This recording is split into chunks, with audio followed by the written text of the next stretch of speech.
જય શ્રી કૃષ્ણ ફ્રેન્ડ્સ, આજે આપણે શિયાળામાં ખવાતી આ લાલ મોગરી બનાવશું. જરી પણ આમાં આપણે મસાલા નથી નાખવાના, કાંદા લસણ પણ નથી નાખવાના, તો પણ મસાલા વગર પણ એટલી ટેસ્ટી લાગશે કે તમે રોટલી પરાઠા વગર પણ ખાશો, એટલી ટેસ્ટી બનશે. તમે આનો લુક જુઓ અને એકદમ ગુણકારી છે. શિયાળામાં તો ખાવી જ જોઈએ. સો બનાવવાનું શરૂ કરીએ. આપણે લઈએ છીએ આ પર્પલ મોગરી. એને બરાબર ધોઈ કાઢવાની છે અને ધોઈને ચારણીમાં મૂકી દેવાની, એટલે બધું પાણી નીતરી જાય. હવે આપણે આના એન્ડ્સ કાપી કાઢવાનું. બેઉ સાઈડથી આપણે એને થોડી થોડી કાપી કાઢવાની છે. અહીંયા બતાવ્યું છે એ પ્રમાણે, પણ બરાબર પહેલાં ધોઈ કાઢજો. સો બધી મોગરીના આ રીતે આપણે એન્ડ્સ કાઢી કાઢશું. ફ્રેન્ડ્સ, આ મોગરી શિયાળામાં જ મળે છે અને એકદમ ગુણકારી છે. આખું શિયાળું તમે આ ખાઓ તો એકદમ તંદુરસ્ત રહેશો. હવે તમે જુઓ છો કે અહીંયા બેઉ એન્ડ્સ આપણે કાપી કાઢ્યા છે થોડા થોડા. એ જ રીતે બધી મોગરી આપણે પહેલાં તૈયાર કરી કાઢશું. સો આ રીતે આના બે એન્ડ્સ કાપી કાઢ્યા પછી હવે આને આપણે બારીક કાપી કાઢવાની છે. જે રીતે આપણે ફણસીનું શાક કાપીએ છીએ એ જ રીતે આપણે એને ચોપ કરવાની છે. સો અહીંયા તમે જુઓ કે આપણે ચોપ કરેલી મોગરી તૈયાર છે. આ રીતે આપણે કાપવાની છે. બહુ ઝીણી પણ નહીં અને બહુ મોટી પણ નહીં. હવે આ કાપેલી મોગરીમાં આપણે થોડું મીઠું નાખશું. બહુ મીઠું નહીં નાખતા ફ્રેન્ડ્સ, થોડુંક જ નાખજો, પછી મીઠું એડજસ્ટ થઈ શકે છે. એટલે પહેલાં હંમેશા ઓછું નાખવાનું. હવે મીઠું આપણે બરાબર આમાં ચોળી નાખવાનું છે, એટલે મોગરી થોડી સોફ્ટ થશે અને જલ્દી ચડી જાય છે. સો આ રીતે આપણે મીઠું ચોળીને 5 મિનિટ આપણે આને સેટ થવા દઈશું.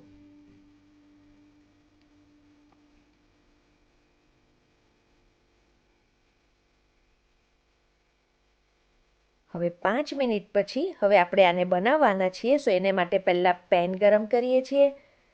તેલ લઈશું, રાઈ તતડે એટલે એમાં આપણે લીલા મરચાં નાખશું. ફ્રેન્ડ્સ, લીલા મરચાં તમે તમારા ટેસ્ટ પ્રમાણે નાખજો, અને તમે લાંબા આવા નાખશો તો એની બહુ તીખાશ નહીં આવે. હિંગ બધું બરાબર મિક્સ કરી કાઢીએ. આમાં આપણે જરી પણ સૂકા મસાલા વાપરવાના નથી હળદર સિવાય, છતાં બહુ જ ટેસ્ટી લાગશે. હવે આમાં આપણે જે મોગરી કાપીને રાખી છે એ અંદર મિક્સ કરશું. ને જ્યારે પણ મોગરી નાખો ત્યારે એને બરાબર પાછી એકવાર ચોળી નાખજો અને એને બે હાથે આ રીતે સ્ક્વીઝ કરીને કરજો ને પછી નાખજો. એટલે જો અંદર કંઈક પાણી હોય તો નીકળી જશે. ને બહુ સ્ક્વીઝ કરવાની જરૂર નથી, લાઇટલી સ્ક્વીઝ કરજો. અને પાણી ન હોય તો એમને એમ નાખી દેજો. સો આ રીતે બધી મોગરી આપણે નાખી દેવાની છે. હવે લઈશું હળદર અને બધું મિક્સ કરી કાઢીએ. હમણાં તમને આનો કલર એકદમ લાલ નહીં લાગે, પણ તમે એન્ડમાં જોજો એકદમ મસ્ત લાલ થશે. મીઠું આપણે હવે નથી નાખતા, મીઠું આપણે ચાખીને પછી એડજસ્ટ કરવાનું છે. હવે હળદર બરાબર મિક્સ થઈ જાય એટલે આને આપણે કવર કરીને કૂક કરશું જ્યાં સુધી મોગરી સોફ્ટ ન થાય. અને થોડી વારે ઢાંકણું ખોલવાનું અને હલાવી કાઢવાનું. આ રીતે આપણે કૂક કર્યા કરશું જ્યાં સુધી મોગરી એકદમ સોફ્ટ ન થઈ જાય. હવે કવર કરીને મેં આ ખોલીને પાછું એકવાર હલાવી કાઢ્યું છે. ને હવે આમાં આપણે લઈએ છીએ આદુની પેસ્ટ. ને આદુ પણ બહુ નથી જોઈતું ફ્રેન્ડ્સ, એકદમ થોડુંક જ નાખજો. ને આદુની પેસ્ટ પણ મિક્સ કરીને પાછું આપણે આને કવર કરીને કૂક થવા દઈશું. સો આ રીતે આપણે કવર કરીને કૂક કરવાનું ને થોડી વારે ખોલીને પાછું હલાવવાનું છે. સો પ્રોસીજર કરવાની છે જ્યાં સુધી મોગરી સોફ્ટ ન થાય. હવે પાછું આપણે ખોલીને જોઈશું. સો આ પ્રોસીજર કન્ટિન્યુ રાખજો જ્યાં સુધી મોગરી સોફ્ટ નહીં થાય.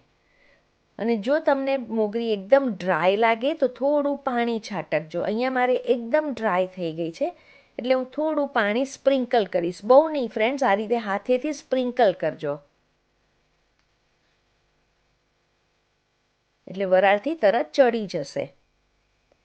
સ્પ્રિંકલ પાણી કર્યા પછી એને પાછું એકવાર હલાવીને આપણે કવર કરીને કૂક કરવાનું છે. સો પ્રોસીજર કન્ટિન્યુ કરવાની છે જ્યાં સુધી મોગરી સોફ્ટ ન થાય. એક રિક્વેસ્ટ છે ફ્રેન્ડ્સ, જો તમે ચેનલ સબસ્ક્રાઈબ ન કરી હોય તો પ્લીઝ સબસ્ક્રાઈબ કરજો અને સબસ્ક્રાઈબ કર્યા પછી બાજુમાં જે બેલની સાઇન છે એના ઉપર ક્લિક કરજો. પાછું આપણે ખોલીએ છીએ અને મિક્સ કરીએ. હવે એકવાર જરા જોવાનું ચાખીને અથવા તો દબાવીને કે સોફ્ટ થઈ છે કે નહીં. મોગરી એકદમ ફાઇન ચડી ગઈ છે અને સરસ લાગે છે. હવે આપણે આમાં લઈશું લીંબુનો રસ. લીંબુનો રસ મોગરી ચડી જાય પછી જ નાખવાનો. એડ કરશું બહુ બધી કોથમીર. ફ્રેન્ડ્સ, એની ફ્લેવર પણ સરસ લાગશે અને કોથમીરમાં હેલ્થ બેનિફિટ્સ બહુ જ છે. આ એકદમ હેલ્ધી શાક બનશે, જરી પણ સૂકા મસાલા વગર, છતાં સુપર ટેસ્ટી.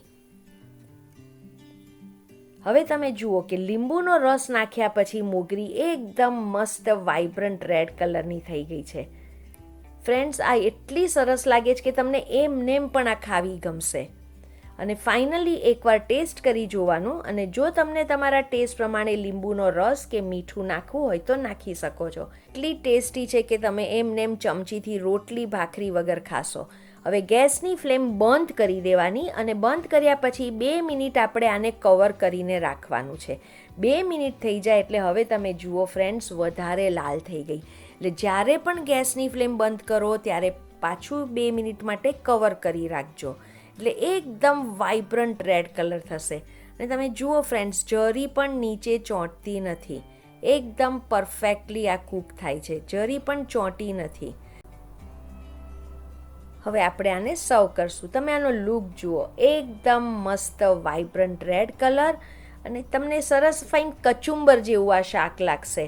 તમે આની સાથે બીજું કંઈ નહીં, ખાલી રોટલા ભાખરી કે એ રીતે પણ થેપલા સાથે પણ ખાઓ તો પણ ગમશે. બાજુમાં કોઈ બીજું શાક તમને નહીં જોઈએ. ને ગાર્નિશ કરો કોથમીરથી. આજે હું આમ લંચમાં લઈ રહી છું જવારની રોટલી, મગ અને મોગરી. એટલું ટેસ્ટી લાગે છે ફ્રેન્ડ્સ. તમે આ જુઓ, તમે રોજ જે રોટલી કે રોટલા ખાતા હશો એના કરતાં 1-2 વધારે ખાશો. એટલી મજા આવશે ખાવાની. આમાં શિયાળામાં મળતી આ મોગરીનો ફાયદો ઉઠાવો અને આખું વરસ તંદુરસ્ત રહો. સો ફ્રેન્ડ્સ, તમે પણ બનાવો અને જો રેસીપી ગમી હોય તો નીચે કમેન્ટ સેક્શનમાં કહેજો રેસીપી કેવી લાગી. તમારી કમેન્ટ મારે માટે બહુ જ ઇમ્પોર્ટન્ટ છે. Thank you for watching.